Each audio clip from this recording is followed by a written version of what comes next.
Akhir-akhir ini saya merasa khawatir. Saya dulu pernah berpikir, apakah Islam ini adalah agama yang benar? Apakah saya menjadi kafir karena itu? Bagaimana cara bertobat? Dan bagaimana menghilangkan perasaan khawatir ini? Ya. Islam agama yang benar, kita enggak boleh ragu. Kalau ada keraguan kita lawan. Ya. Lihat bahwasanya Islam ini sangat indah. Ya. Semua syariatnya benar. Dalam masalah tauhid tidak ada yang disembah kecuali pencipta alam semesta. Agama lain yang disembah manusia, makhluk. Innal ladzina tad'una min dunihi ibadun amsalukum.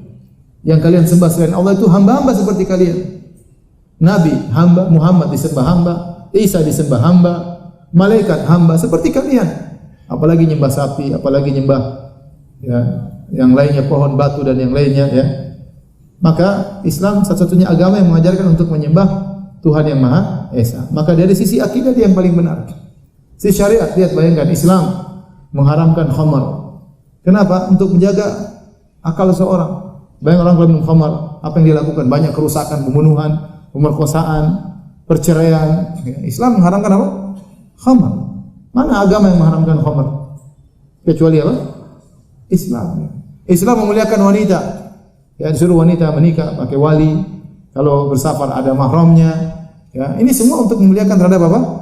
Wanita. Agar tidak ada orang bermain-main tentang wanita. Dan banyak syariat Islam begitu, itu indah. Islam mengambil zakat. Zakat tidak besar, 2,5%, perkara yang ringan. Untuk adanya takaful, bahwasanya ada perhatian sama yang miskin. Islam mengajar kita untuk memikirkan yang lainnya, tidak boleh menang sendiri, tidak boleh egois. Indah Islam.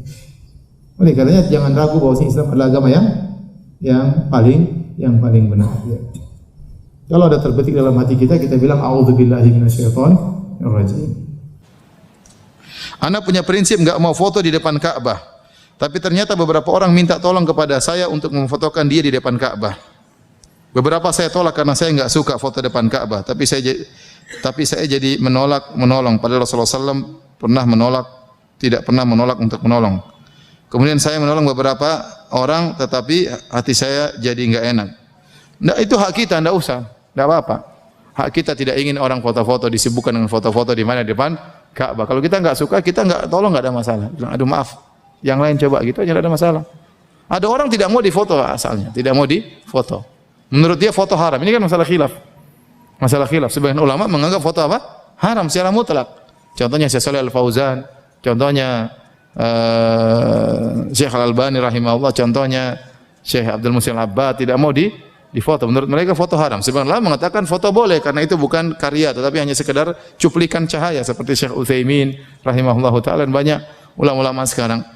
Ya, sebagian orang tatkala dia meyakini foto haram, dia tidak mau fotoin orang, enggak mau. Dia enggak mau. Kemudian sekarang foto ini musibah, Ibu yang dirahmati Allah Subhanahu wa taala. Musibah.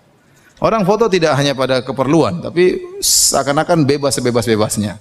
Yang jadi masalah motoin orang, foto orang. Ya. Saya sendiri berpendapat foto itu boleh, tapi bukan berarti saya boleh difoto setiap segala kondisi. Ini privasi saya, tidak boleh. Ingat ya, kita nggak boleh foto orang kecuali kita minta izin sama dia. Ya. Karena kita mengambil privasi dia. Ada orang, bayangkan lagi tidur ngorok difotoin. Kemudian disebarin. Ini haram hukumnya, nggak boleh. Ya. Atau dalam kondisi dia pakai baju nggak bagus, kemudian difotoin. Akhirnya orang jadi komentar, itu bajunya kayak begini-begini. Dia tidak ridho di komentar seperti itu. Saya meyakini foto boleh, tapi saya tidak mau difoto dalam kondisi segala hal. Ya. Maka saya ingatkan Anda yang tukang foto-foto, jangan foto seorang sembarang curi-curi foto. Dia tidak mau, mungkin dia tidak mau dikenal, dia tidak mau diketahui. Kita asal foto-foto itu privasi orang kita ambil, nggak boleh. Ya.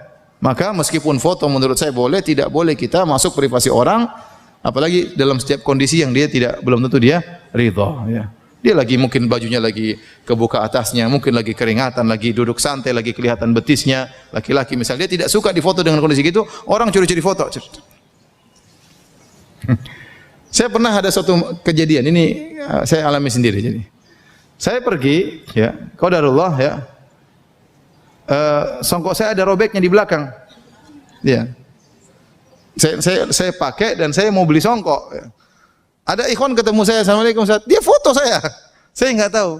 Dia foto, akhirnya foto sampai kepada istri saya. Kok bisa ada foto seperti ini? Loh, ini kurang ajar orang ini. Siapa mau songkok robek kemudian difoto? Mungkin maksud dia baik, nggak tahu maksudnya apa. Tapi dia tidak maksud buruk saya rasa. Tapi foto itu tercantumkan dengan ada Kan orang bisa pikir macam-macam, Ustaz kok begitu, Ustaz. Kita yang mau beli foto, kita mau beli apa? Songkok ini. Ya. Ya, namanya kita nggak sadar kalau songkok apa? Robek dan macam-macam. Jadi maksud saya tidak semua kondisi kemudian kita boleh asal foto, ya. Banyak orang kemudian curi-curi foto, itu tidak benar, harus diingatkan, ya. Ya. Apalagi ada ustadz yang tidak mau difoto sama sekali, tidak boleh kita foto dia. Ya. Tidak boleh kita, kalau dia meyakini dia tidak mau difoto, dia meyakini foto haram, kita harus menghargai. Tidak boleh kita foto dia, nggak boleh. Yang ustadz membolehkan foto dia tidak boleh difoto dalam segala kondisi, apalagi yang mengharamkan apa? Foto. Bagaimana membimbing orang tua yang masih non muslim, umur 89 tahun? Masya Allah, 89 tahun. Didakwai pelan-pelan, dijelaskan Islam itu indah. Kita nggak tahu dia dapat hidayah di akhir-akhir hayat. Saya punya kawan ada seperti itu, dia orang tuanya kafir. Tatkala sakit dia yang rawat, ibu seorang wanita, dia rawat bapaknya dengan penuh kesabaran. Terus lama bapaknya sakit lama, dia yang terus merawat. Akhirnya masuk Islam. Masuk Islam. Dia melihat orang Islam itu baik, orang Islam itu mengajarkan kepada berbakti kepada orang tua, ya. Ramah kepada orang tua, sabar dengan orang tua, itu ajaran Islam. Akhirnya dia masuk Islam sebelum meninggal, dan akhirnya meninggal mengucapkan la ilaha illallah. Apakah dengan ikut kajian ini yang repot juga, orang tua 89 masih nyambung enggak? Diajak ikut kajian, ajak aja enggak apa-apa. Ajak aja kalau siapa tahu dia masih ngerti. Tapi sampaikan bahwasanya Islam itu benar, Islam itu tidak mengajarkan bahwasanya Nasrani itu mengajarkan kepada penyembahan terhadap nabi. Nabi itu manusia, makhluk, tidak berhak untuk disembah, ya. Tidak berhak untuk disembah. Apalagi banyak orang Nasrani yang meyakini dosa mereka sudah ditebus seluruhnya. Sehingga mereka maksiat yang sudah pasti masuk surga. Ya.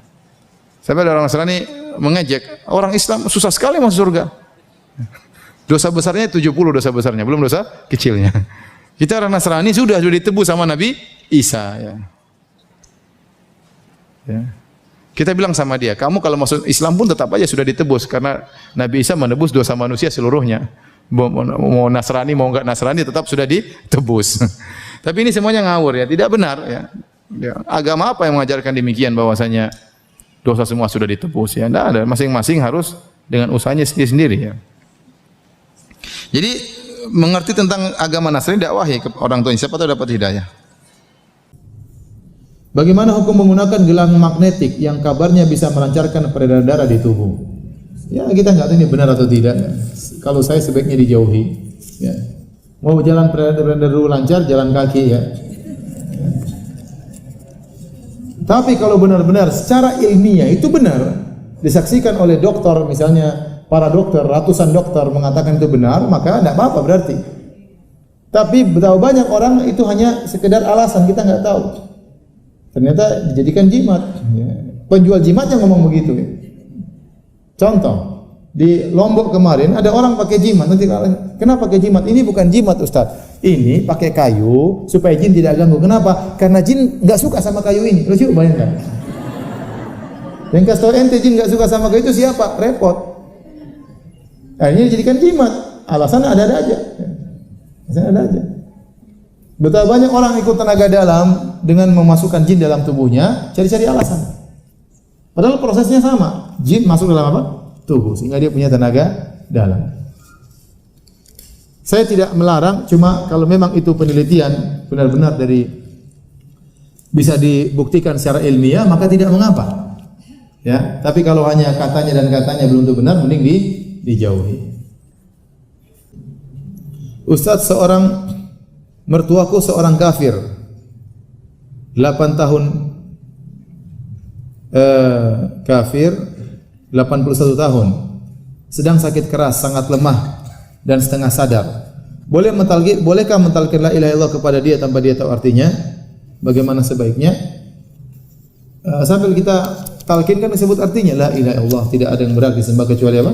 Allah. Jadi kalau dia enggak kita kira-kira yang ngerti, kita sambil sebutkan apa? Artinya la ilaha illallah Muhammadar Rasulullah. Tidak yang berhak disembah kecuali Allah, bahwasanya nabi utusan Allah. Siapa tahu dia beriman, kita enggak tahu.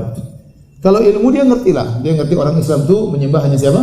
Allah. Orang Islam itu ngerti yang nabi cuma Muhammad lah nabinya.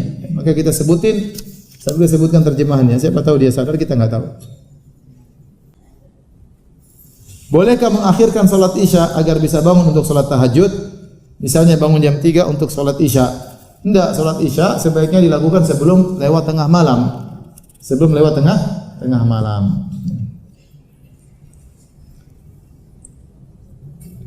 Di sini di program yang baru, di program Halo Ustadz ya, antum bisa lihat jam tengah malam ada. Jadi ada jadwal sholatnya, ada jadwal syuruknya, jadwal subuh, jadwal terbit, sama jadwal apa? Syuruk. Dan ada jadwal tengah malam. Jadwal tengah malam. Seorang sholat isya jangan sampai lewat tengah malam, kecuali kalau darurat, sakit tengah perjalanan, maka dia boleh sholat lewat tengah malam. Tapi kalau tidak ada uzur, maka jangan sengaja sholat lewat tengah malam sholat isya, karena dalam sebagian hadis sholat isya sampai tengah malam. Ustaz, orang yang berpendapat kalau anak kuliah IP-nya kecil, cari kerjaan susah, apakah termasuk syirik kecil? Tidak, mungkin dia bukan begitu. Ini dia bicara kenyataan. Kalau orang nilainya rendah, memang agak susah cari kerjaan. Itu kenyataan. Sama. Kalau orang jelek, biasanya ngelamar ditolak. Itu memang kenyataannya di dunia.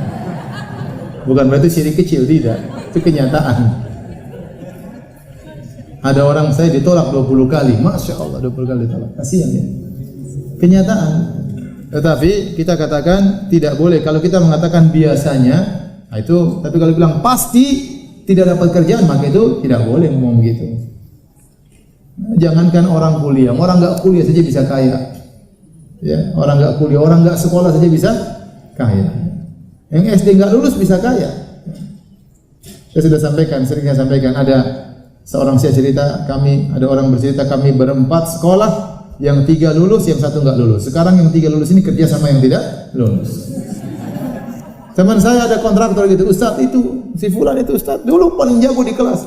Sekarang nggak punya apa-apa. Ya. Kerja sama dia malah. Ya. Oleh karenanya, kecerdasan tidak berbanding lurus dengan kekayaan. Kalau orang cerdas pasti kaya, maka orang-orang yang kepalanya gundul-gundul itu harusnya kaya. Betapa banyak kita lihat orang cerdas luar biasa, peneliti, tapi mau haji saja susah, duit nggak punya. Jadi kalau kita bilang seperti ini, orang kalau IP-nya kecil susah cari kerjaan, ya mungkin, tapi jangan dipastikan, jangan dipastikan.